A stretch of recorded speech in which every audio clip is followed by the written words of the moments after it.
বছর ভারতে থাকার পর দেশে ফিরে প্রথম কথায় কি বললেন সালাউদ্দিন? আমি বাংলাদেশের জন্য এসেছি। ছাত্রগণ। আরে ভাই, আমরা কি জিজ্ঞেস করেছি আপনি কিসের জন্য এসেছেন বা কার জন্য এসেছেন? চলেন একটু তার টাইম লাইনটা দেখি। 2015 ঢাকা থেকে গুম, বাসা থেকে 2 মাস পরে ভারতের পাহাড়ের উদ্ধার শিলংয়ে। 9 বছর ভারতে রাজকীয় অবস্থান। 2023 সালে ভারতের কোর্ট বলল you are free to go, কিন্তু তিনি বাংলাদেশে আসলেন না, ভারতেই রয়ে গেলেন। 5 আগস্ট হাসিনা সরকারের পতন হলো, আর মাত্র 6 দিনের মাথায় 11 আগস্ট দেশে ফিরলেন সালাউদ্দিন।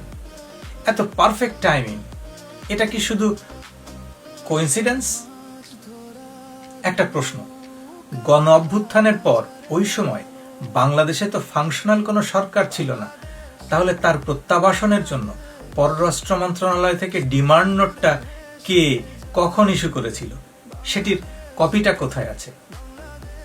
যখন রয়ের সব এজেন্টরা, অ্যাসেটরা বাংলাদেশ ছেড়ে পালাচ্ছে, ঠিক তখন তিনি ইন্ডিয়া থেকে বাংলাদেশে ফিরলেন। দেশে ফিরেই তিনি সব চ্যানেলের মাইক দখল করে নিলেন, কাউকে কিছু বলতে দেন না। আইন বিষয়েও তিনি বলেন, স্বরাষ্ট্র তো তারই। এমনকি প্রধানমন্ত্রীকে কোনো প্রশ্ন করলে তার উত্তরও তিনিই দেন। 9 বছরের ইন্ডিয়ান ডিগ্রি, ওজন তো একটু থাকবেই। দেশে ফিরে তিনি তার ভেরিফাইড পেজে একটা ভিডিও দিলেন, নাম দ্য ফিনিক্স। ফিনিক্স মানে কি? আগুনে পুড়ে আবার নতুন করে জন্ম নেওয়া পাখি হলো ফিনিক্স। ভালো কথা, কিন্তু ভিডিওতে তিনি বললেন আমি বাংলাদেশের জন্য এসেছি। আমি বাংলাদেশের জন্য এসেছি। শুরুতেই এই লাইনটা বলার দরকার হলো কেন? এই বক্তব্য দিয়ে তিনি কি কোনো বিশেষ মেসেজ বা বার্তা দিতে চাচ্ছেন? মানে আমি অন্য কোনো দেশের জন্য আসিনি, অর্থাৎ ঠাকুর ঘরে কেড়ে কলা খাচ্ছি না, মানে আমি ইন্ডিয়ার জন্য আসিনি, আমি এসেছি বাংলাদেশের জন্য। তার এই ভিডিওর ভয়েস ওভার যদি শোনেন তবে বুঝতে পারবেন যে ন্যারেটর, তার অ্যাকসেন্ট টোটালি ইন্ডিয়ান। বাংলাদেশের লোকরা কখনো আহমেদকে আহমদ বলে না, তার নাম সেই ভিডিওতে বলা হয়েছে সালাউদ্দিন আহমদ। ইনি আমাদের দ্য ফিনিক্স, সালাউদ্দিন আহমদ।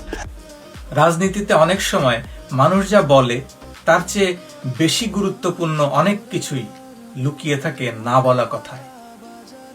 আমি বাংলাদেশের জন্য এসেছি, এই লাইনটা শুনে আপনার কি মনে হয়েছে? কমেন্টসে লিখুন।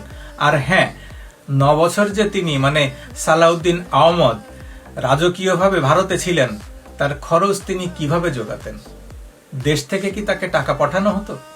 যদি পাঠানো হয়ে থাকে, তার কি কোনো দলিল তিনি দেখাতে পারবেন?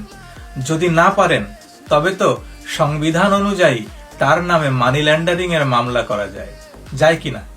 আপনারা দেখছিলেন শরীফ অন ক্যামেরা। আমি আপনার হয়ে প্রশ্ন করি, কোনো দল দেখি না, ভয় পাই না। ফলো করে সাথে থাকার জন্য সবাইকে ধন্যবাদ। সবাই ভালো থাকবেন। আল্লাহ হাফেজ।